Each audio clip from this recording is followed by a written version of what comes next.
Okay. Ayan, ano. Let's go back. Pagkatapos ng isang quick na brownout, ano ba na tayo? May isa pang possibility pa rin na ganito yung common misconception ng maraming estudyante. Akala nila, sapat na yung 60, 60, 60, lahat ng subject pare. Sabi ng isang estudyante, sir, sapat na yung 60, 60, 60, 60. Yan, nakakapanood pare ko yun ng vlogger. Okay, merong isang criminal, merong isang R-crim na nagbablog. Sapat na daw yung 60, 60, 60, 60. Okay, okay daw yan. Check natin kung tama ba yung turo ng vlogger na yun. Okay, 60, 60, 60, 60. Okay, tingnan natin kung papasa ba ha. Okay, tulungan nyo ako, mabilis lang itong computing. Okay, ayan, kindly bring out your cell phones, pakiclick ang yung calculator. Mabilis lang ito pare. 0.20 times 60 is what? Ilan? 12. Okay, so malamang ito 12 na rin, malamang ito pa rin 12 na din. Di ba? Pare-pare sa mga factors. Ito, 0.15 times 60 ton. 9. So malamang ito pa rin 9 na din. Okay? Ito naman pa rin 0.10 times 60, that will be 6. Okay? Kasi nga, pakiadd nyo lahat. Pakiadd nyo lahat pa rin. 9 at 12 plus 9 plus 12 plus 9 plus 12 plus 6. Okay, ano kaya pare ang lalabas na GWA? Ano kaya ang lalabas na general weighted average? 12 plus 9 plus 12 plus 9 plus 12 plus 6. Sagot. Ang lalabas pare ay 60%. Pass or fail? Failed ka, di ka na mamabot ng 75 eh. Di ba? Ang kailangan 75. Kaya common sense. Okay, kung ang mangyayari naman kapatid, hindi na mabuti ha, kung ang mangyayari naman pare, okay, take a look at this. Ang lahat naman ng score mo, pagpalagay natin pare yung 75, 75, talagang kapit na kapit ka talaga, Brad. No, para kang isang butiking kapit na kapit pare sa score. Lahat pare 75, 75, 75. Tulungan mo ko mag-compute ha. Ayan, 0.20 times 75, this will be 15. So malamang ito pa rin 15 na rin. Malamang ito ay 15 na din. Ito, this will be 11.25. So malamang ito 11.25 na din.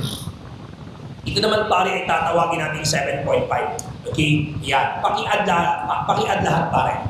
15 plus 11.25 plus 15 plus 11.25. Okay, plus 15 plus 7.5.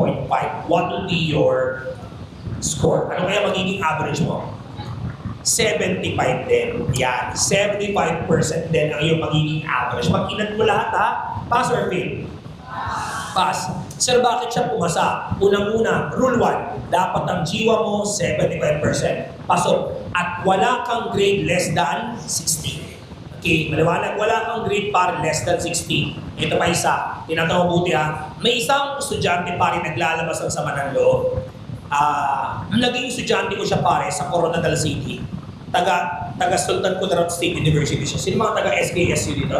Yan, tinatawa mabuti ha. Nakalimutan ko yung pangalan niya. Ang kanyang first name. Ayaw ko nang banggitin, baka kilala niyo kasi. Pero babae siya. Nag-message sa akin through a voice message. Nagreklamo siya. Hindi naman nagreklamo pero parang siya nadidismaya kasi baksak siya. Tingnan mo ha, ang kanyang CLJ kapatid, ang kanyang CLJ ay 87. Ang kanyang Leia ay 72. Ang kanyang CD ay pare 91. Ang kanyang forensic kapatid 73. Ang kanyang criminology 74 at ang kanyang core at pare ay 92. Mataas yung kanyang mga scores. Okay, tignan mo ha, 87, 72, 91, 73, 74, 92. Okay, ano kayang GWA nito? Tutulungan nyo ako pare, kindly help me. 0.20 times 87, I guess this will be 17.4. Check nyo ha. Tama ba? Tignan mo, tama ako. Tama? 17.4. Hindi ko lang alam kung tama ako. 0.20 times 87. Tansya ko lang naman. Uy, tulungan niyo ako. Wala akong calculator dito eh. Sagot? Tama? Okay, 0.20 times 87, 17.4. This one. I am 0.15 times 72, mga 11 point something yan. 11.8. 11.8. 10.8. Okay, 10.8. Yan. This will be, I guess, 18.2. Check mo nga. Okay, 0.20, 18.2. This will be 0.15 times 73, mga 10 point at mali. 10.8 to, no? 10.8, tama? This will be ilan? 10.95. 10.95. Okay? Ayan, 0.20 times 74. Ano sagot? Ha? 14.8. Okay, and this will be 9.2. 9.2. Ayan, i-add natin pare lahat. Add natin lahat pare. Okay? Ayan, 17.4 plus 10.8 plus 18.2 plus 10.95 plus 14.8 plus 9.2. Ano kaya pare ang tamang sagot? Okay, what will be our GWA? Nasa 80 plus yan. 81.35%. Alam mo pare, nagugulat siya sapagkat ang lumabas sa kanyang score ay failed. Tingnan mo ha, kaya siya naghihimutok, kaya siya nagagalit, okay? Kaya siya pare napipiko, umiiyak nung kausap ko siya. Sabi ko sa kanya kasi, ito dahilan bakit ka bumagsak. Hindi siya makapaniwala. Sabi niya, sir, ba't ako babagsak? 81 ang average ko. Wala naman akong grade na less than 60, di ba? Kung tignan mo kasi yung ating pong rule, ang sabi sa rule number 1, dapat ang average mo 75%. Pasok naman ako, sir, 81 naman nakuha. At wala akong grade less than 60. Wala akong grade less than 60. Sir, bakit ako babaksak? Why did I fail? Diba? Bakit ganun, sir? Wala naman akong mababa. Wala akong 59. Wala akong 58. Wala akong 57. Wala naman akong mababa sa 50 sa 60 eh. Bakit ako baksak? O, tinan mo ito mapare mabuti ha. Kung babasahin mo tol yung Republic Act 11131, if you're going to go back sa 11131 pare, mayroong isang rule na nakakaligtaan ng mga board taker. May isang rule na nakakaligtaan pare ng mga board taker pare. Wait lang ha. Okay, mabagal yung aking net eh. Agoy. Anong SIM card ang malakas dito? Anong SIM ang malakas dito? TM naman ako. Ayan, okay na siguro. Na, makinig ka buti. Tingnan mo to ha. Let's go to google.com. Okay, let's go to google.com. Tapos pare, search natin RA 11131. Tingnan mo ha. Republic Act 11131. Let's go to IRR. Implementing Rules and Regulation. Okay, Implementing Rules and Regulation. Punta tayo sa Supreme Court. Okay, sa website ng Supreme Court mismo. Republic Act 11131. Click natin yan, tol. Wait lang natin pare yung ating pong website na mag-load. Mabagal eh. Yan. Okay. Tinan mo ha. November 8, 2018 ito pare napirma ng Presidente. Tinan mo mabuti. Let's go to Section 17. Pasok tayo para sa Section 17. Here we go. Section 11, Section 15, Section 17. Okay. Here we go. Tinan mo ha. Basahin natin pare ko itong Section 17. Ano? Ayan. Anong sabi pare ko ng batas? Wait lang, lakihan natin ha. Okay, lakihan natin tol. Rating in the licensure examination. Okay, to pass the licensure examination for criminologists, a candidate must obtain a weighted average of what? 75%. Yan ang tinuro natin kanina. With no grade less than 60%. Tinuro natin yan kanina. Rule 2 to. Ito yung rule 2. In any, given subjects, in case that the examinee obtains a weighted average rating of 75, kapag nakakuha ka daw ng 75, pero nagkaroon ka, makinig pa rin mabuti, a grade below 60% in any of the subjects, the result of the examinee shall be what? Pakibasa? Ano sabi? Deferred. Okay? And be required to retake that particular subject. Tama nga naman. The deferred examinee shall only be allowed to retake what? Once, within how many years? 2 years. Retake. Ito yung sinabi natin kanina. Okay? At ang sabi pa kapatid, and shall be required to obtain a grade not lower than 80. Diba? Sabi ko sa inyo na dapat ang makuha mong score ay 80. Okay? Ayan. Anong sabi kapatid? Listen to me very carefully. If the examinee failed to retake after the lapse of 2 years, or failed to get a passing 80% mark, makinig ka buti, the examinee shall retake all the board exam. Diba? Am I correct? Yan ang ating pinag-usapan kanina. Pinutol na kagad ng mga mambabasa. Binasa lang nila pare yan. hindi nila binasa yung nasa ilalim. Tingnan mo ha, meron pang isang paragraph. Eto tolo. Okay? Tingnan mo ha, ang sabi kapatid brother nung last paragraph, tingnan mo, basahin mo yung last paragraph ha, any examinee who failed 3 or more board subject shall be deemed to have failed the board examination. Nakita nyo? Anong sabi? Kung meron ka daw 3 o higit pang mga subject na bumaba ng 75, baksak ka. O, tinan mo ha, tinan mo pare ko yung ginawa natin, pare ko yung na problem ha. Ito yung explanation ko sa kanya. Sabi ko, walang mali sa result mo, baksak ka talaga. Anong sabi? Kapag meron ka daw ilan? 3 na baksak na subject below 75, 1, 2, 3, okay, baksak ka na rin. Maliwanag? Okay, mahirap ba ang board exam? Yes. Kaya ang ating rule, if you want to pass the board exam, make sure na ang inyong mga score ay 75 pataas. Mas maganda nga sana kung 80 pataas, mas secured yan eh. Ano, maliwanag? Kaya ang lesson natin ngayon, tol, taasan mo ang standard mo. Taasan mo score mo. Taasan mo pangarap mo. Papasa ba? Papasayin. Parang hina. Papasa ba? Diba, huwag ka masyadong wag kang manlalata, huwag kang manghihina. Yun ang unang-unang step if you want to pass the board exam. Diba, set your goal. Papasa ako this February 2026. Ang average mo dapat 80 pataas. Mas maganda yun, secured ka. Huwag kang magre-relay lang sa 75. Delikado yan eh, diba? Delikado yung score mo. Okay? Nakuha? Nakakasabay? Sir, kailan po ko tatawaging RCRIM? When to call a person a registered criminologist. Kailan ka ba dapat tawaging RCRIM? Okay? Tingnan mo ha. Ang sabi kapatid pare ng Republic Act 11131 at Republic Act 6506. Number 1, tatawagin kang RCRIM kapag ikaw ay graduate of BS Criminology. Graduate na ba kayo? Graduate na, no? Yes. RCRIM ka na ba? Hindi pa. Kailangan pare, ikaw ay makagraduate. Next, pagka-graduate mo, you have to pass the criminologist licensure examination o mas kilala sa tawag na CLE. Yan. Sir, board passer na ako. RCRIM na ba ako? Hindi pa. Alam mo, sabi pare ko ng ating batas, makinig ka sa akin pare mabuti ha, Criminology Area Holy Child. Okay, Holy Child. Now, makinig ka buti. Listen. Pakinggan. Kailangan kapatid, ikaw ay mag-register and take, okay, the oath of profession. Sa Tagalog kapatid, dapat ikaw ay magrehistro at mag-take ka pa rin ng oath.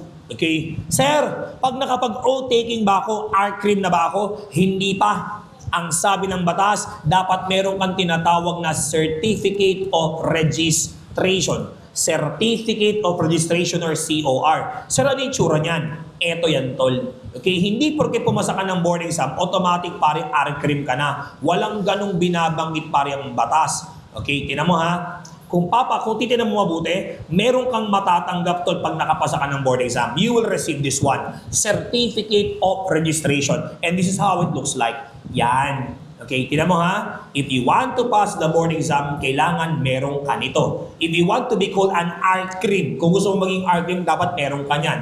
Nandiyan ang picture mong Haggard, nandiyan ang logo pare ng criminology, okay? Nandiyan ang logo ng Pilipinas, nandiyan pare ang salitang Commission sa Regulasyon ng mga Profesional. Okay, Professional Regulation Commission. Nakalagay dito pangalan mo, John Michael Junicio. Ang batas pa namin dati ay 6506, di ba? Republic Act 6506. Nakalagay pare sa gitna, criminologo or criminologist, di ba? Yan. Nakalagay din dito ang inyong license number, RA 102617, di ba? Yan ang ating pong papapalan ng batas na registration number 102617. Ibig sabihin pang 102,617 na ako na criminologist sa buong Pilipinas. Okay? Way back 2014. Yan. Sir, ako ba'y RCRIM na pag may ganyan na ako? Hindi pa rin. Meron pang kulang na pang-5. May pang-5 requirement. Ang tawag pare ko dito ay PIC. PIC. Ang tawag dyan tol ay Professional Identification Card. Identification Card. Identification. Okay, identification card. Okay, ito pare ko yung PBC. Okay, ayan, ang tawag dyan pare ay PIC. And this is how it looks like. Okay, para lang may idea ko kung ano ba ang makikita mo pare pag ikaw ay nakapasa ng board. Ang tawag dyan COR. Ito yung PIC. Yung maliit nyo pare, pero hindi yan ang lisensya ha. Yan ang common misconception ng maraming estudyante. Akala nila, yan yung license. Hindi yan yung lisensya, maliit yan di ba? Ang alam kasi nung iba, pag sinabing lisensya, yan daw. Nasanay tayo sa LTO, tama, na yung lisensya maliit? Hindi. Ito yung license, yung malaki. Okay? This is the license. Hindi ito pare ko yung lisensya. Ito pare ko yung lisensya. Yan. Ito ID lang. Ito, hindi yan na-expire. Ito pare na e-expire total. 3 taon lang ang validity niyan. Okay? Yan, 3 years ang kanyang validity. Nilabas yung lisensya ko na yan, tol, 2014. Nag-unang expiration yan, 2017. Pangalawang expiration niya pare, nag-renew ako, 2020. Pangatlong expiration, yan. Okay, 2023. Kaya ma-e-expire ako pare next year. Yung aking pong lisensya ngayon, tol, 2026 siya ma-e-expire. Every 3 years, you have to what we call, okay, renew. Sir, mag-take ba ako ng board exam ulit? Siyempre, hindi na. Okay, mag-register ka lang naman ulit. Hindi mo kailangan mag-take ng panibagong board. Punta ka na 3 taon, take ka ng take ng board. Hindi naman. Kaya pag meron ka na pare ko nito, ayan, pwede ka nang maglabas ng tarpaulin mo. Kaya wag mag-alala, ipikit ang iyong mata. Di ba pwede ka na pare maglabas pare ko lang, can we skip to the good part? Ayan, pwede na bro. Basta meron ka ng ganyang 5 ha. Kapag wala ka pang ganyang 5, huwag kang maglalabas ng R-cream sa pangalan mo. Bawal kasi yon. Pero alam mo, ang naging kaugalian ng maraming board passer, pag nakita pa lang yung pangalan pare sa listahan ng mga pasado, naglalagay kagad ng R-cream sa pangalan. Yes or no? Yes! Mali yun! Pero hindi ko na sinisita. Parang ang KJ naman kasi nandating ko eh. Pero kung susundin natin ang batas, bawal yun pare. Kailangan ikaw ay may 5 requirement. BS Cream graduate, pasado pare ko yun ng board examination, nagrehistro, nag-take ng oath, meron kang COR at PIC. Kapag kompleto yan pare, R-Cream ka na brad.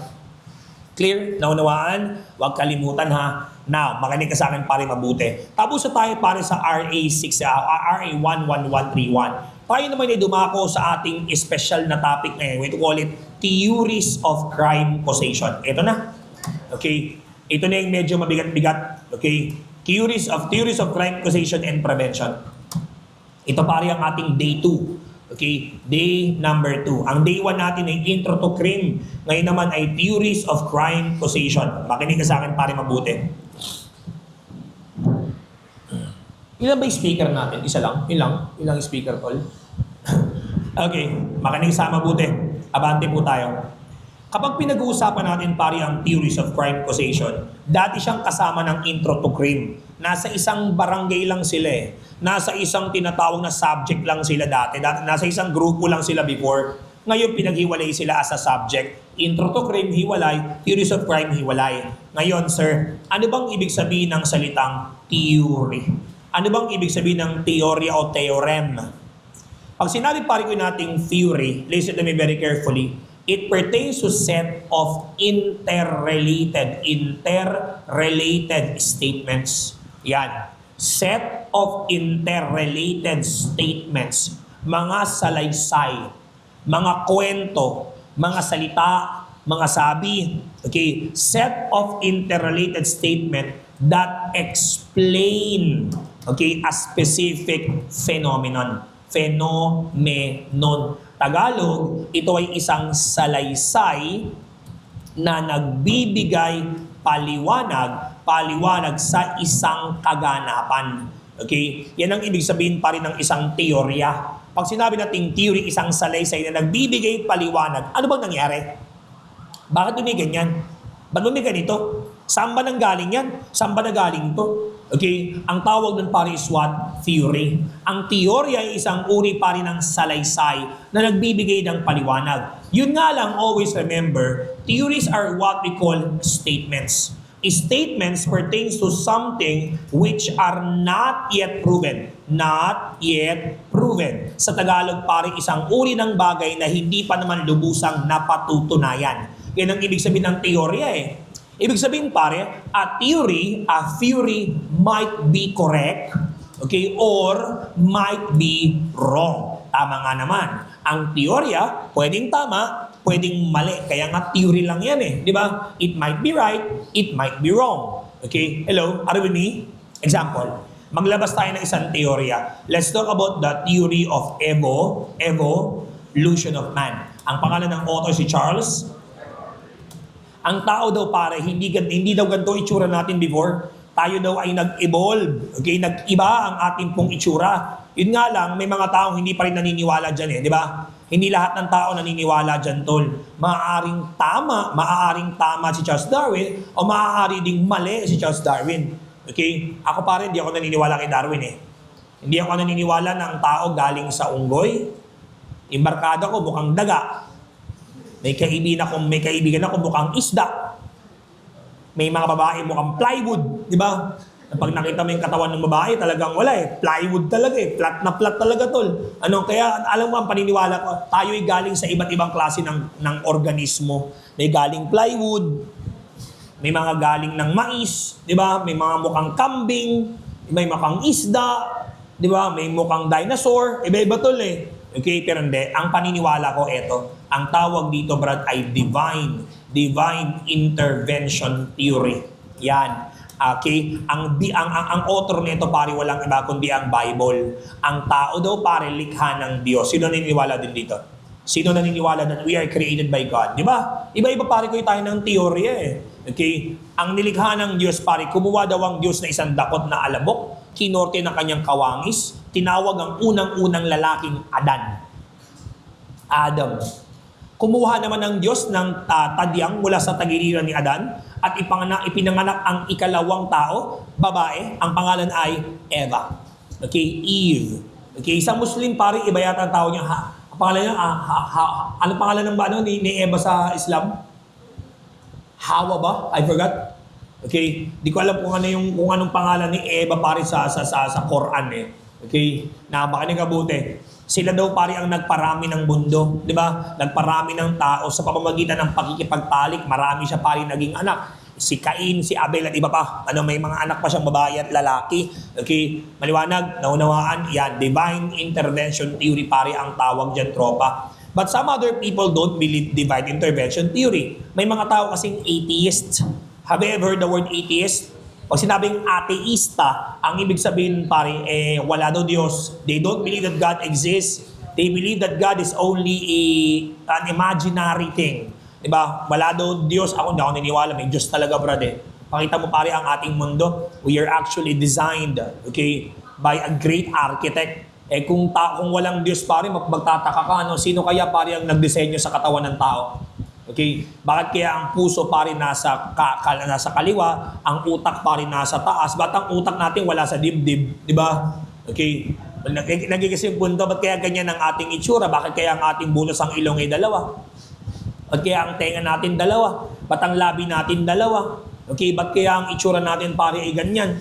Okay? Kaya naniniwala ko there's someone that actually created us, okay, in His image. Divine intervention theory. Pero wala tayong pakialam sa theory about Bible. Wala tayong pakialam sa theory about man. Ang pag-uusapan natin pare ay theories of crime causation. It pertains to the set of explanation or statement about the causes of crime, okay, and criminal behavior. Ang tanong tol, pag sinabi nating theories of crime causation, ano ba ang ipinaliliwanag nito? Ang pinaliliwanag ng tinatawag nating theories of crime causation, bakit may krimen? Saan ba nanggagaling ang krimen? Saan ba nagmumula ang krimen? Bakit ba nagiging kriminal ang tao? In short, theories of crime causation, makinig ka sa akin pare mabuti. It talks about the question, why people commit crime? Bakit kaya nagiging kriminal pare ang tao? Why people commit crime? Why there is crime in society? Bakit ba may krimen sa ating lipunan? At napakaraming explanasyon. Sobrang dami ng theories. Kung bibilangin ko lahat ng theory ngayon, aabot siguro ng mga 50, 60 hanggang 70 ang theories. Napakadami. Ang lalabas lang sa board exam na theory, 10 lang.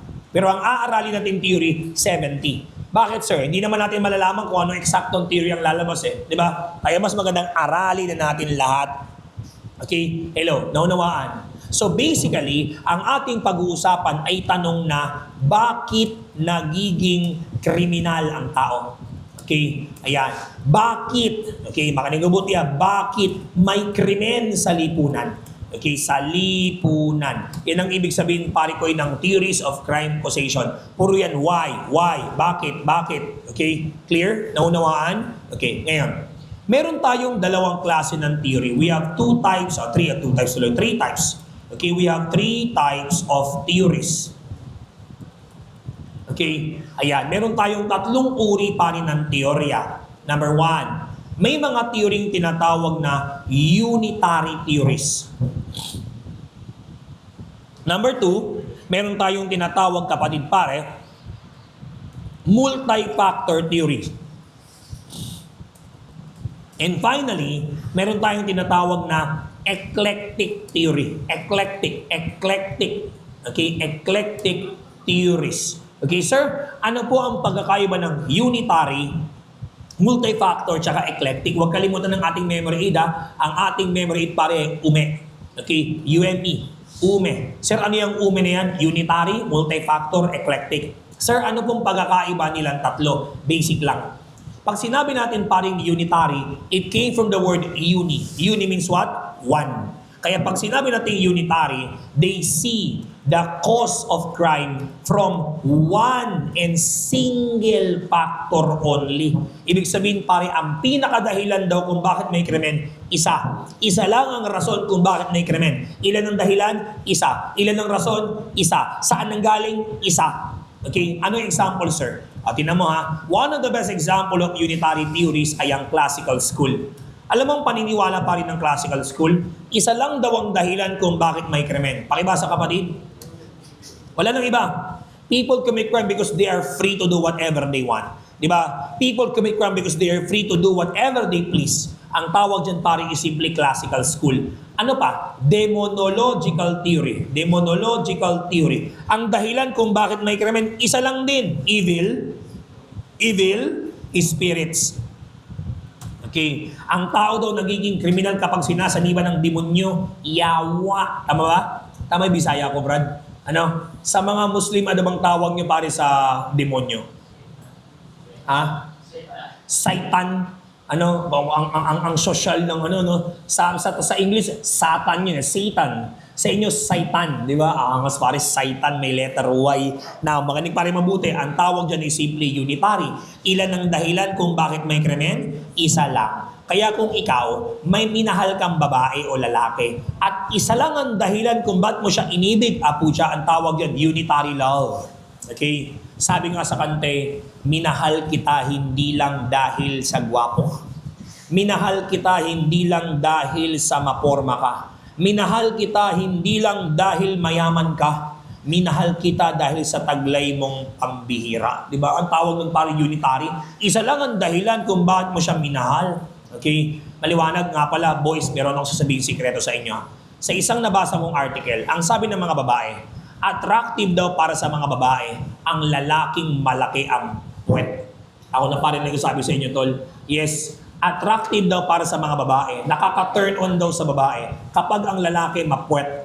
Malaki yung puwet. Am I correct? Ano, para bang sobrang attractive daw para sa babae ang malalaki ang puwet. Kaya sa mga lalaki dito hindi masyadong gwapo, may pag-asa pa.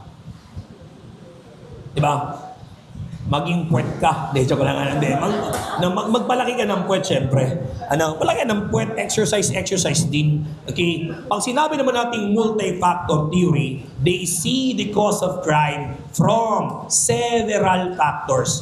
Ang pinakadahilan daw kung bakit may krimen, madami. Marami daw dahilan kung bakit may krimen. Hindi lang isa, hindi lang dalawa, kundi maraming dahilan. Kaya nga tinatawag na multi. Di ba? Example, multinational, multilingual, di ba? Multi-purpose. Pag sinabing multi, madami. Okay? Di ba? Kaya nga pag ang rapper nagmumulti, ibig sabihin pare ko ng multi yung rapper, nagmumulti-syllabic rhyming. Sino ba mga magagaling magmulti? Looney, ayan, putya ka na, nagbumulti yan pare. Sino ba pare mga magagaling magmulti? Kilala mo si Lanceta? Si Lance, di ba? Kitamoto, automatic, di ba? Di ba? Hindi, ano yung tawag doon? Ang tawag naman doon, pare, ay hologram ang tawag nila doon eh. Nakamakinig ka buti. Listen, may mga theory na multi-factor. Example, tinan mo ha, isa po sa mga example pare ng multi-factor theory ay social disorganization theory. Social disorganization theory. Okay, pangalan ng author si Clifford Schwartz, si Henry Mackay. Tinan mo ito mabuti ha, listen. Okay, wait lang. Magtatanggal lang ako ng ilang mga presentation ko. Masyadong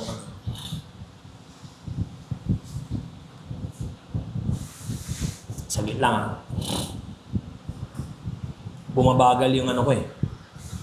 Bumabagal yung PC ko eh.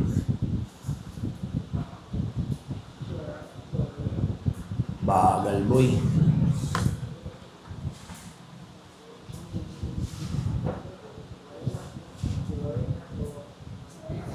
Okay, now, ito buti. Listen.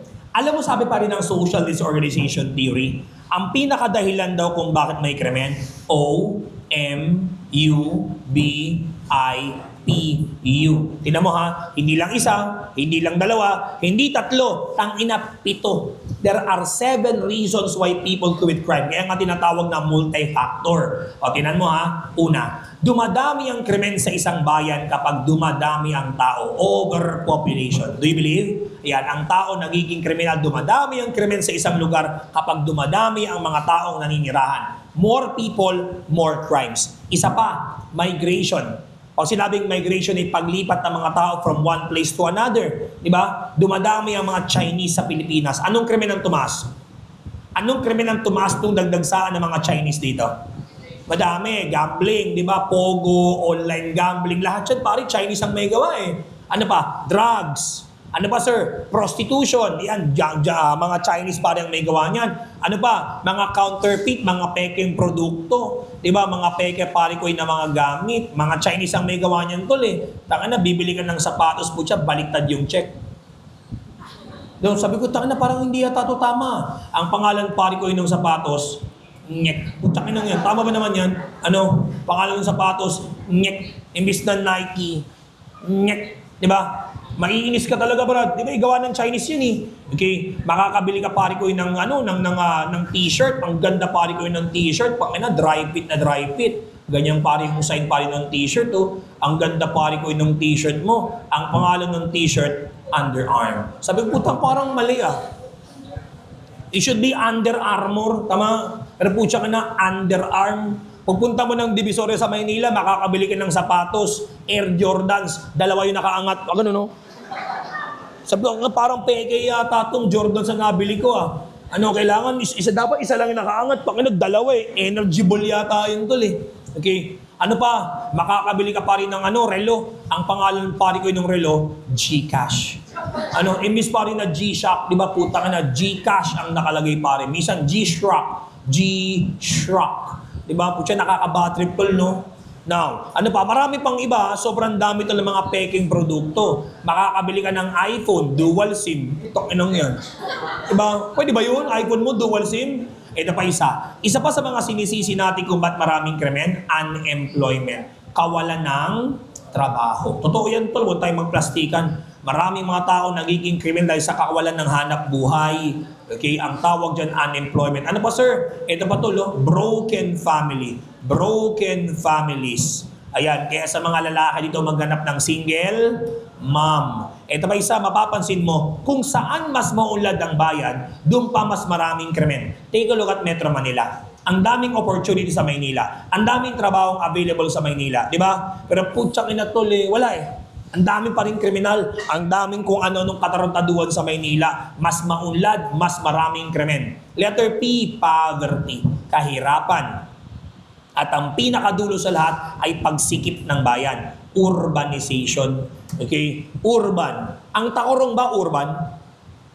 May pagka-urban, hindi pa naman highly urbanized. May mga part pa rin ng Tacorong pare o ng Sultan Kudarat tol na, what you call this? May mga part pa rin ng Sultan Kudarat na bukid. Meron? Marami mahahaba pa. May mga bulubundukin pa, may mga kagubatan pa. That's nice. Okay? Yan, ang tawag doon, rurality. Ito naman, urbanity na, urbanization. Pansin mo, ang tawag dyan is what we call multi-factor. Pag sinabing multi-factor, pare, maraming nakikitang dahilan. Not one, but 7. Ang dami, ano? Okay, now, makinig ka sa akin mabuti. Sir, ano naman tong eclectic? Yan po ba yung mga taong nangingisay? Hindi gago, epileptic yun. Ano? Iba yung epileptic sa eclectic. Pag sinabi natin eclectic, it is a mixed theory. Integrated theory, okay, combination of two or more theories, ang tawag dyan pare is what we call eclectic. Pag sinabing eclectic, pinagsama. Dalawang magkaibang theory, pinag-isa. Dalawang magkaibang theory, pinagsama. Ang tawag dyan tol, eclectic theories. Maliwanag? Ngayon, makinig ka sa akin pare maayos. Listen. Pag sinabi pare ko nating eclectic theory, ito yung mga theory dalawa o tatlo pero pinag-isa, pinag-combine. May ganyan ba talagang theory? Oo. Example, nung nakaraang board exam, tinanong ang tinatawag na biosocial theory. Sa mga nakaraang board exam, tinanong ang biosocial theory. Question, ilang theory ang pinagsama dito? Ilan? Ilang theory ang pinagsama sa biosocial? Dalawa. Nandito pare ang bio at nandito pare ang socio. Okay? Ayan. It is a combination of biological and sociological theories. Ang kanilang paniniwala, ang pagiging kriminal mga sir at ma'am, listen to me very carefully, ang kanilang paniniwala, ang pagiging kriminal tol ay produkto ng dalawang bagay. Okay? Tingnan mo ha. Unang bagay kapatid, pag sinabi nating biological, ang sinisisi natin kung ba't may krimen, pakibasa, genes. Nagiging kriminal ka kasi nananalaytay na talaga sa dugo mo ang pagiging kriminal. Di ba? Talagang bahagi na lang yung dugo ng lahi, itsura, katangian ang pagiging kriminal mo. Pero malaki din daw pare ang ginagampanan ng ating environment. Okay, kahirapan, kawalan ng trabaho, maliit na kita, watak-watak na pamilya, ma-impluwensyang barkada, environment. Ito pa isa, another example. Tingnan mo ha, nandito ang tinatawag natin, brother, makinig ka sa akin mabuti, nandito ang tinatawag nating biopsychosocial theory. Biopsychosocial theory. Question, ilang theory ang nakikita mo dito? Ilan?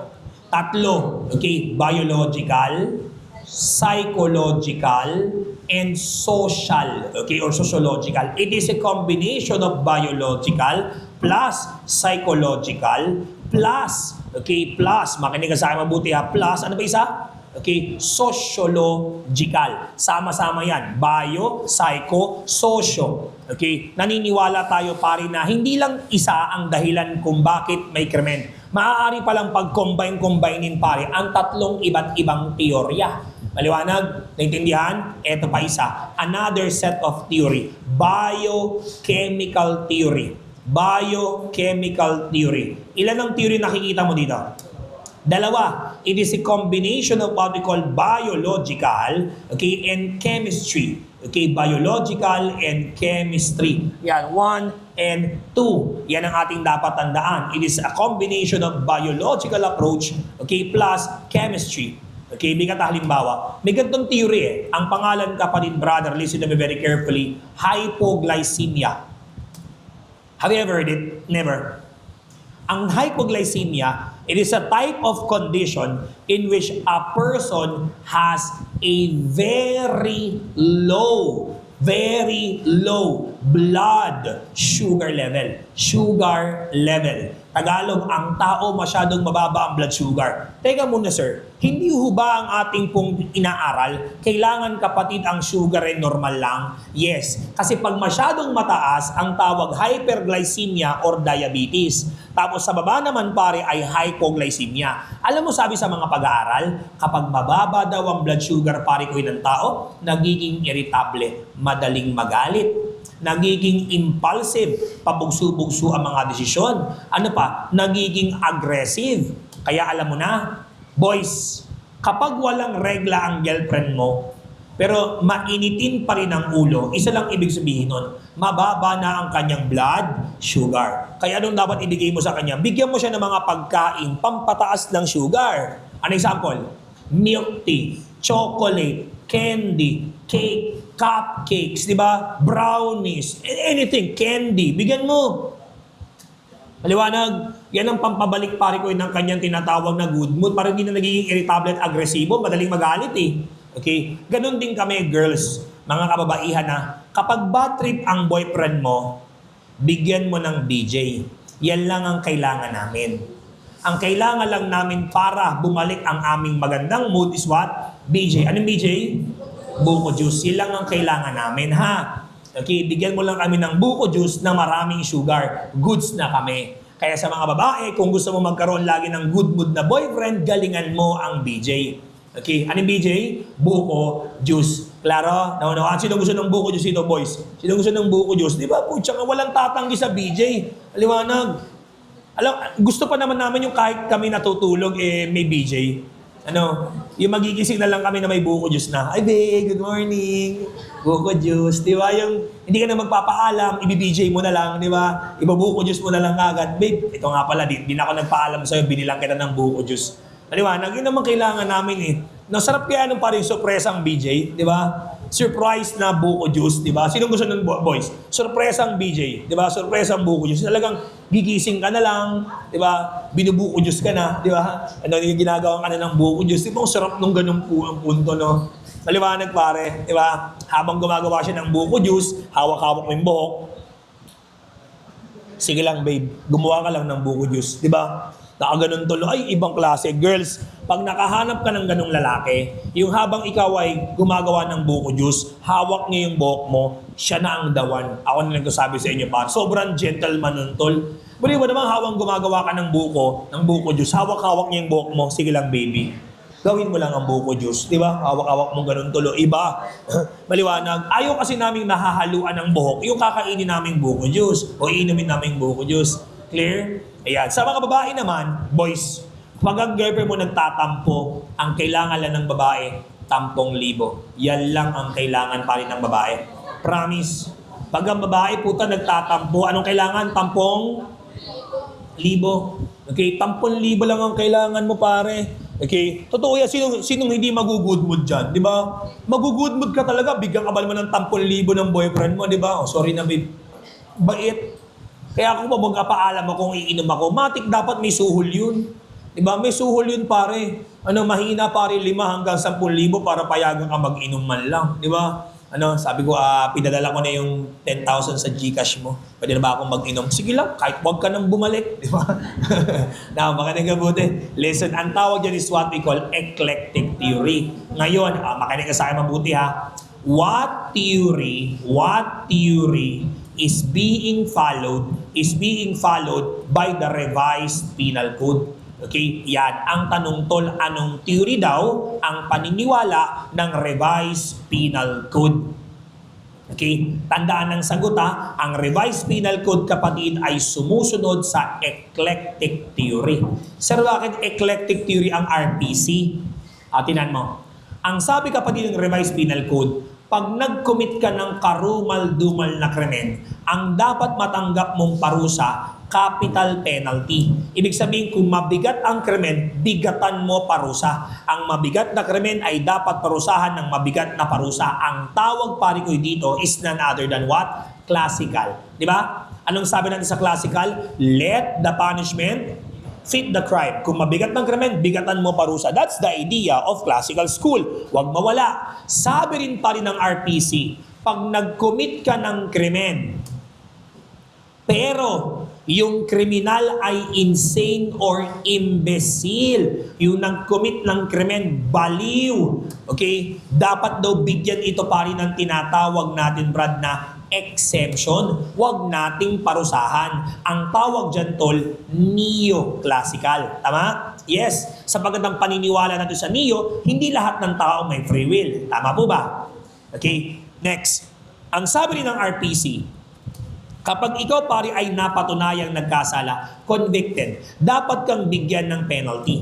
For the purpose of what we call rehabilitation. For the purpose of rehab, ang tawag sa gantong klase pa rin ng school of thought, Positivist. Pansin mo? Kaya pare, ang ating revised penal code is what? Classical ba? No. Neoclassical ba? No. Positivist ba? No. Lahat sila tama. Kaya pag sama-samahin mo sila, anong tawag? Eclectic. Okay? Tandaan na, ang salitang eclectic, hindi lang siya applicable sa theory ha. Applicable siya sa lahat ng bagay na pwedeng pagsama-samahin. Example, let's talk about food. Pagkain. Kapag ang gulay pinagsama-sama mo, sayote, carrots, repolyo, ano ba? Nandyan pari ang mushroom, okay? Pwede ka maglagay ng young corn. Ang tawag sa pagkain na yan, chop suey. Tama? Yan. Eclectic food yan. O kaya paghalu-haluin mo ang sitaw, kalabasa, ampalaya, talong, ang tawag pakbit, di ba? Okay, pinakbit, ang tawag dyan pari simply eclectic. Ang music, ganun din. Pag sinabi nating music, mixed na music, eclectic music. Example, meron akong idol na rapper eh. Ang pangalan niya si Easy Mill. Kilala mo si Easy Mill? Yung si Ezekiel Miller, yung kumanta pare ko ng Panalo, tayo'y Pilipino, na na na na na na na na na na na na na. Pag napakinggan mo yung kanta niya pare, eclectic yung music niya eh. Okay? Ito yung background music. Tenenenen, tenenen, ten, tenenenen, tenenen, ten, tenenenen, tenenen, ten, tenenenen. Ang tawag para sa kanta na yun, Karinyosa. It is a folk song of a Filipino. Tapos po siya, papatawan mo ng may isang matinding music, di ba, ng rap music. Tayo'y Pilipino. Ang tawag sa ganung musika is what? Eclectic. Ito pa isa, ang mga rap ngayon tol, mayroon ng halong love song. Di ba? Okay. Una, papasok pare si Basilio. Nagdidiwang na ang puso ko pag ako'y inaantok. Wala akong pakialam kahit papakin pa ng lamok. Mainit man o malamig. Basta mapasanda, dire-diretso na ang tulog kahit bumarandal. Biglang papasok pare si Sisa. Panaginip parang ayaw ko na magising pa. Ang tawag sa ganong musika is eclectic music. It is a combination of rap and a love song. Di ba? Yes. Okay? Klaro? Naunawaan? Okay. Now, makinig mabuti. Abante po tayo. Ang pag-usapan natin ngayon, tol, ay isang nanay na theory. Ang pangalan ng nanay na theory na ating pag-uusapan ay biological theories. Okay? Pakitandaan na, biological theories. Sa ibang librong ma-encounter nyo mga sir at ma'am, ang term na ginamit ng author, biogenic theories. Okay? Biogenic theories. Okay, sir, ano yung biogenic theories na yan? Sa ibang libro pang na-encounter ko, ang term na ginamit nila, anthropological approach. Okay? Anthropological approach. Sir, ang lalim naman ng salita mo. Makinig ka ha. Okay? Ito po ay hindi pa po theory ha. Theories po ito. Grupo ito ng mga teorya. Nanay ito ng mga theory. Makinig ka, huwag mawala. Okay? Ang sabi pa rin sa biological theories, crime is due to physical defects. Tagalog pa rin, nagiging kriminal daw ang tao kasi may problema siya sa kanyang pangangatawan. Aside from this, crime is because of what? Okay, crime is because of what we call genetic makeup. Ang pagiging kriminal daw pare, nasa katawan na ng tao, nasa kanya ng katangian, nasa kanyang dugo na, nananalaytay na sa kanya ang pagiging kriminal. Hello? Are you with me? Naunawaan? Ngayon, makinig ka sa akin pare maayos. Listen. Meron tayong tinatawag na mga theory sa ilalim ng biological. Number 1, 1.1. Pangalan ng theory, physiognomy. Okay, pakitandaan nyo ito pare, baka sakaling mag-appear sa board ha. Physiognomy. Sir, ano yung physiognomy niyan? Ang pangalan pa rin ng author ay si Giambattista della Porta. Okay? Ayan, Giambattista della Porta. Physiognomy pare ang pangalan ng kanyang teorya. Sir, ano po ang paniniwala ni Giambattista della Porta? Hoping you're writing down ha. Sana nagsusulat kay Brad. Pag sinabi natin paring Giambattista della Porta's theory of physiognomy, behavior is related to facial features. Sa Tagalog, kapatid, ang ating daw pong ugali ay konektado sa ating itsura, sa ating pangmumuka. Okay? Ibig sabihin pare, mapepredict natin kagad ang ugali ng tao sa pamamagitan lang ng kanyang pagmumuka. Okay? Do you agree? Naniniwala kayo dito? Do you believe in this particular thing? Na parang we can judge a person based on his looks. Sa itsura pa lang, feeling ko malandi itong babaeng to. Itsura pa lang eh. Ay, itong lalaking to, feeling ko magnanakaw to, itsura pa lang eh. At feeling ko, mamamatay tao to, itsura pa lang eh. Diba? Eto, ayoko nito, mukhang masungit, kilay pa lang, masungit na eh. May mga ganun no? People are giving first impressions. Am I correct? Nga pala, nung kayo first year, nung kayo pare ay magkakasama pa lang, nung di pa kayo magkakakilala, malamang may first impression kayo sa isa't isa, di ba? Mukha kang mataray, mukha kang masungit. Feeling ko maasim siya. Feeling ko may putok yun eh. Itsura pa lang eh, di ba? Feeling ko hindi to nagtutoothbrush, feeling ko mabaho hininga nito. Ay, feeling ko mayaman to, maputi eh. Chinese eh, singkit eh. Feeling ko may-ari ito ng mga hardware eh, di ba? Uy, matangkad to, feeling ko basketball player. Di ba? May mga ganong klase pa rin ng may mga ganong klase ng point of view. Ngayon, makinig mabuti, listen. Ang sabi pare ko ni Giambattista de la Porta, listen, a normal behavior, okay, are those with asymmetrical pace. Okay, tingnan mo ha. Ang sabi pare ko dito, ang normal daw pare na ugali ay matatagpuan sa mga taong may symmetrical pace. Sir, ano ba yung symmetrical pace na binabanggit mo? What do you mean by that symmetrical pace? Tingnan mo ha. Listen. Mamaya pag uwi mo ng bahay, ikaw pare ay mag-selfie ba? For example, ito yung mukha mo ha. Okay, this will be your face. Example lang ha. For example, this will be your face. Yan ang iyong pagmumukha.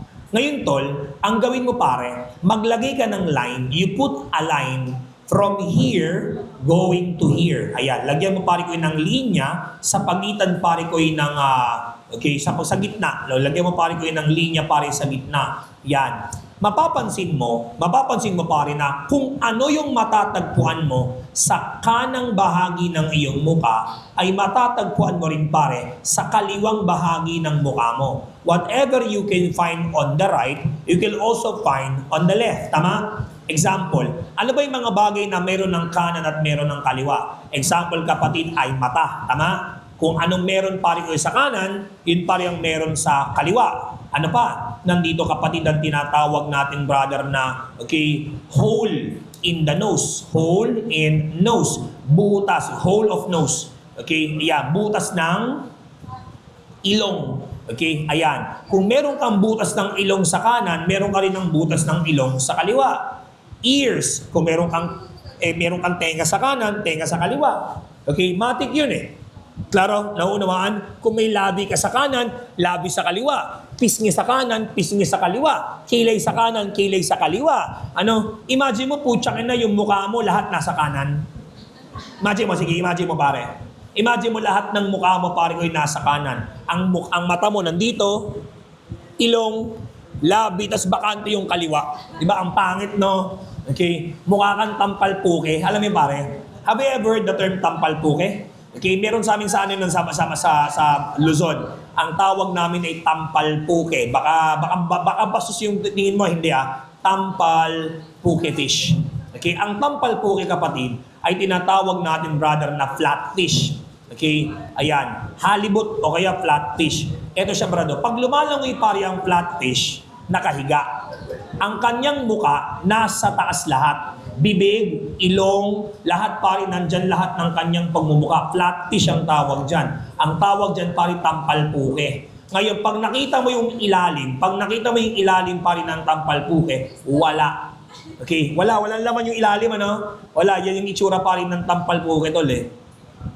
Okay, clear? Ay, hindi naman ganun ang itsura pare ko ng tao, di ba? Makinig mabuti. Ang tawag yan is symmetrical face. But, makinig mabuti listen to me very carefully. Okay, ang sabi pare ko dito, may mga mukha daw na asymmetrical. Asymmetrical face. Sir, ano yung tinatawag nating asymmetrical face? Pag sinabi pare ko nating asymmetrical face, it pertains to what? It pertains to an imbalance. It pertains to an imbalanced face. Ibig sabihin pare, ang iyong mukha ay hindi balanse. Okay, totoo ba? Yes. May mga taong mas malaki yung mata sa kanan, maliit yung mata sa kaliwa. May mga tao kapatid na may cleft palate. Have you ever cleft palate? Yung cleft lip, ang tawag namin sa Tagalog doon, ngongo, bingot, pingas. Sa Bisaya, bungi yata ang term nyo eh. Sungi ba sa inyo? Sungi, bungi, di ba? Whatever is that. Ang tawag namin sa Bulacan doon, mimi. Alam mo yung mimi? Mimi. Ang tawag namin para sa mga tao ng mimi. Ayan, ang tawag yun, mimi. Mimiyak, di ba? Mimiyak, di ba? Mimiyak. Yan. Sa mga ngungo, lahat ng kanilang mga color, nagsisimula sa letter M. Lahat, blue, green, black, red, di ba? Violet, di ba? Mink, di ba? Ang tawag niya pa rin sa mga kulay, ngolor, huwag niyo kalimutan yan. Nakamakinig ka buti. Alam mo, ang hindi ko matanggap kay Pishon Yumi, pansin mo pare ang kanyang ugali daw na masama ay nakadepende pa rin sa masamang itsura. Kapag daw hindi balanse ang mukha mo, hindi rin balanse ugali mo. Stand to disagree. Hindi ako naniniwala dyan, Brad. Kasi parang napaka-discriminating ng dating mo. Meron akong paring barkada sa barangay namin, si Toto. Si Toto pare ay ngongo. Pero napakabait ng tao yun. Sobrang hardworking. Siya po ay pedicab driver. Alam mo yung pedicab driver yun? Ay pag-inuman ako sa kanya palagi. Minsan nagalabas ng sama ng loob yun eh. Sabi niya, ple. Pare yun Sabi niya, ple. Naaway kami ng minute ko. Naaway kami ng minute ko. Sabi ko, ba't naman kayo nag-away? Ninyao,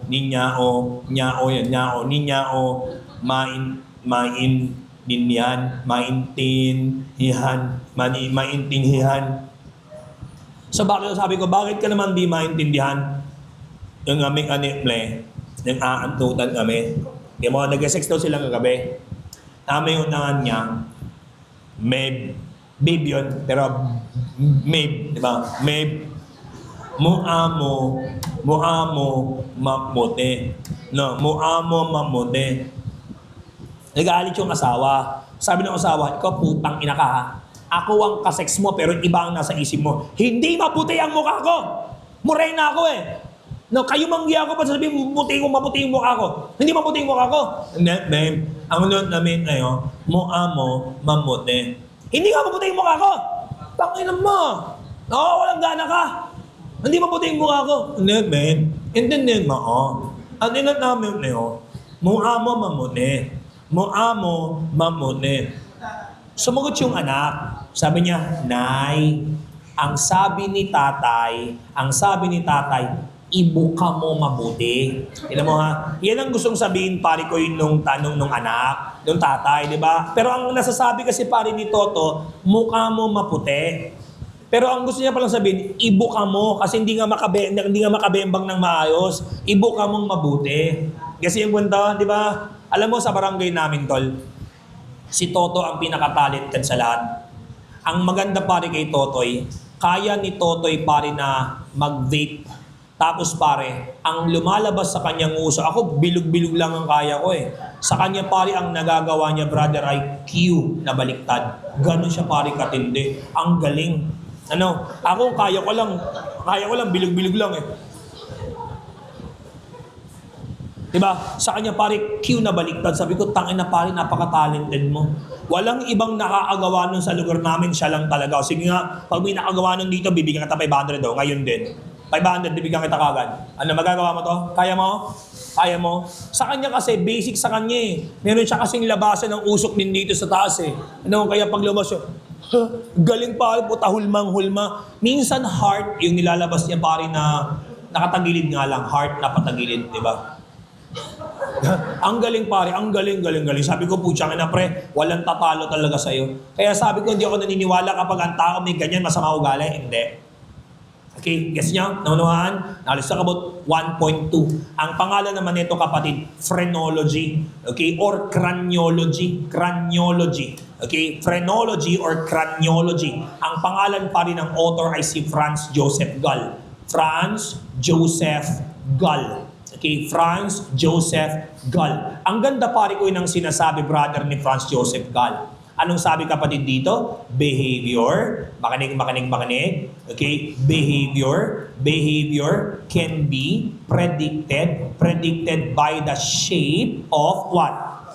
Okay? Yan. Parang tinuro to kahapon. Diba? By the shape of skull.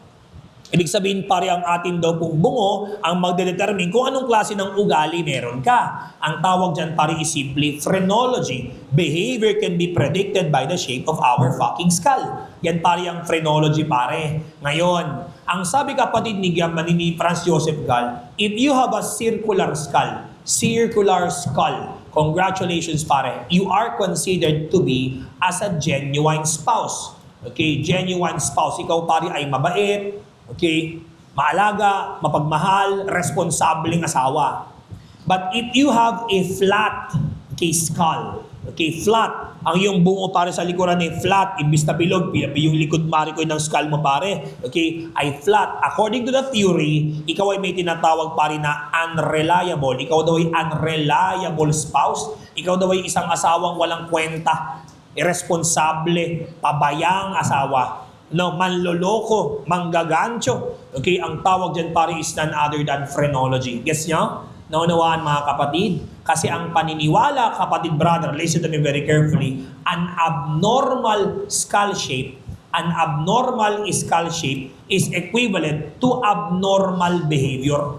Tagalog, ang abnormal na hugis ng bungo ay katumbas ng abnormal na ugali. Okay? Yan ang kanyang paniniwala. Pero I stand to disagree. Sabi ko, hindi naman dapat ganito ang pananaw ng tao. Pero wala eh. Ganyan talaga ang pag gusto nilang ipahiwatig. Now let's talk about 1.3. Ang tawag naman dito kapatid ay biological inferiority theory.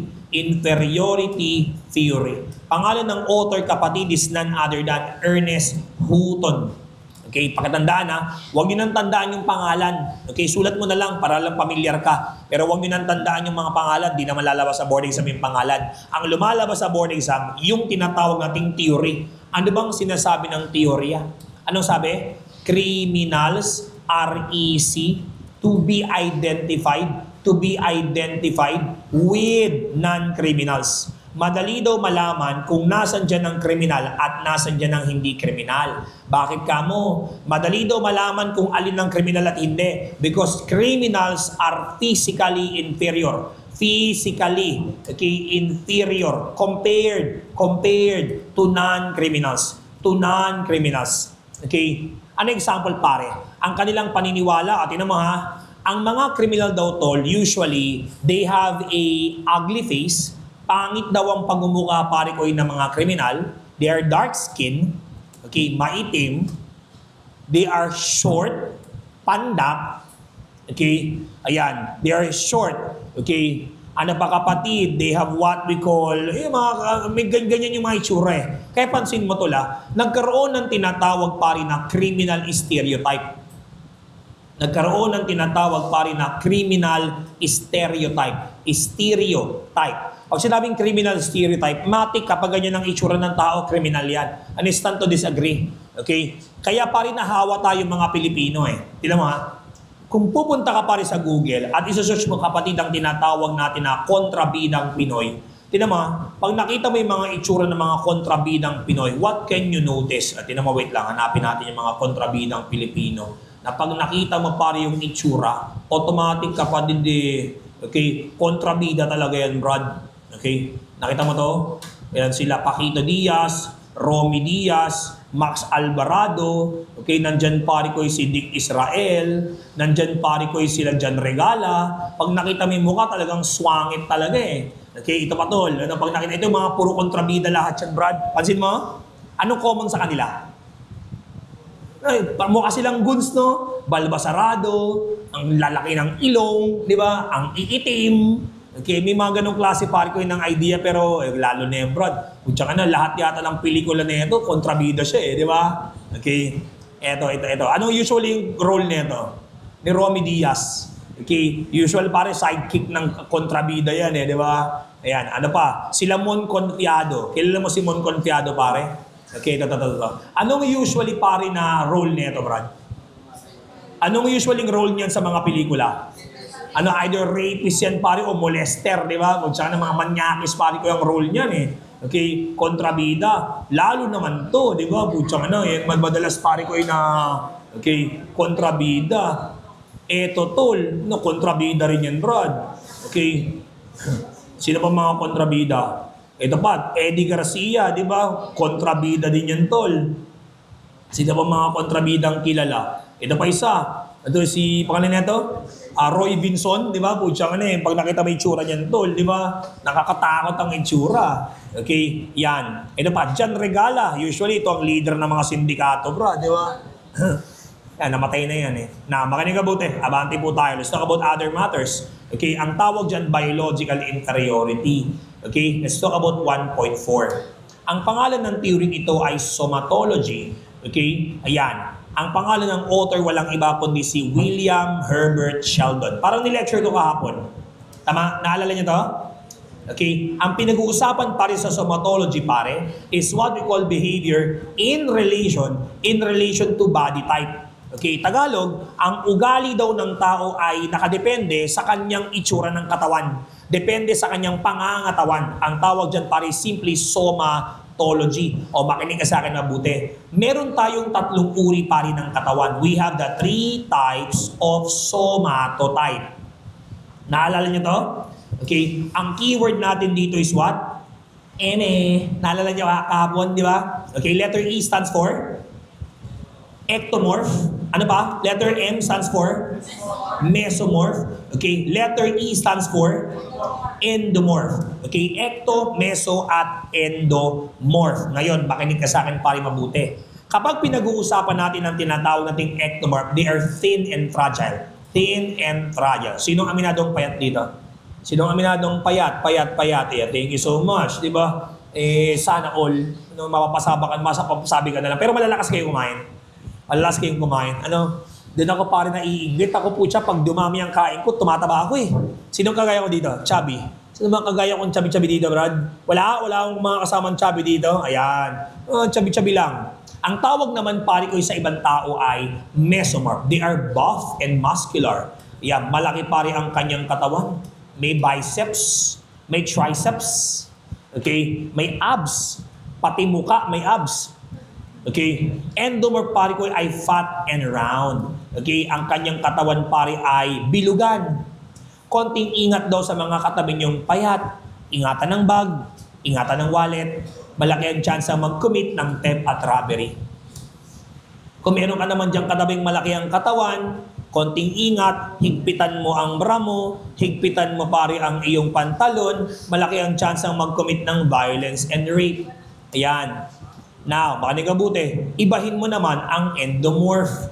Sa endomorph pare, laging pakatatandaan tol, nandito ang tinatawag natin brother, okay, na mga, okay, fraud at estafa. Karamihan daw pare sa mga matataba, manloloko ng kapwa. Okay, hindi ako naniniwala dyan tol.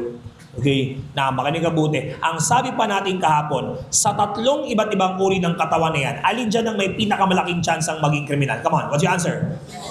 Very good. Ang tamang sagot pare is none other than mesomorph. Okay, mesomorph. Okay, now, makinig kabuti. Listen, may gumaya kay Sheldon. May nag-improve ng theory ni Sheldon, 1.5. The name of this theory is what we call physics. Okay, ayan. Ang pangalan pare ng author ay si Ernest. Okay, ang apelido pare ay... Hindi ko lang alam kung paano bibigkasin yung kanyang apelido. Eh. Diba? How do you pronounce this? Ernest Kretschmer. Diba? Parang ang hirap bigkasin pare marami plemang pagdadaanan yung salita niya. Diba? Ernest Kretschmer. Diba? Ernest Kretschmer. Okay, alam sabi pa rin ni Kretschmer, hindi lang tatlo ang katawan, kundi upat. Okay, we have the 4 types of physics. Tandaan mo ha, kay Sheldon ilan lang ang katawan? 3. Pero pagdating kay Kretschmer ilan? 4. Okay, sir, ano yung 4 na iba't ibang uri ng katawan? Simplihan natin pare. Nandito ang tinatawag natin paring DAPA. Tandaan mong memory aid ha? DAPA. Okay? Sir, ano yung dapa na yan, sir? O, makinig kabuti. Umpisahan natin sa baba. At asthenic. Okay? Asthenic, pare, yan ang inibang pangalan ng ectomorph. They are thin and fragile. Okay? Yan. Asthenic. Thin and fragile. Isa pa. Letter P. Okay? Iniba niya ang kanyang pangalan. Picnic. Pag sinabing picnic, they are fat and round. Yan ang katumbas ng endomorph. Diba? Naalala niyo yun? Letter A naman, iniba ang pangalan. Ang pangalan na ngayon to ay athletic. Yan ang tinatawag nating buff and muscular. Yan ang katumbas ng mesomorph. Okay? Yan. Yang tatlong yan ang version pare ko ni Sheldon na in-improve naman ni Kretschmer. Nagdagdag si Kretschmer ng ikaapat. Okay? Letter D. Ang tawag ay dysplastic body type. Okay? Dysplastic. Sir, ano yung tinatawag natin, sir, na dysplastic body type? Pag sinabi natin dysplastic, it is what we call a combination of body type. May mga tao pala na payat ang katawan pero muscular. Yes or no? Yes. May mga tao paring maninipis ang katawan pero may muscle. Tingnan mo yung mga Pilipinong boksingero. Take a look at the Filipino boxers. Pag nakita mo yung katawan ng mga Pilipinong boksingero, puta ang papayat, pero siksik ang muscle. Di ba? Talagang makita mo, tigas talaga. Parang katawan ni Manny Pacquiao at Nonito Donaire. Di ba? Pag nakita mo yung katawan, parang katawan ng construction worker. Pansin mo yun? Yung katawan pa rin ng mga kargador, ang papayat, pero putya ka na, solid talagang bato. Bato-bato talaga, tol. Parang kumakain ng bakal. Meron namang mga matataba, pero muscular. Okay? Matataba, pero may hubog ang katawan. Pag nagpunta ka ng mga bar, may mga bouncer. O kaya pag nagpunta ka ng gym, may mga malalapad yung braso, pero may chan.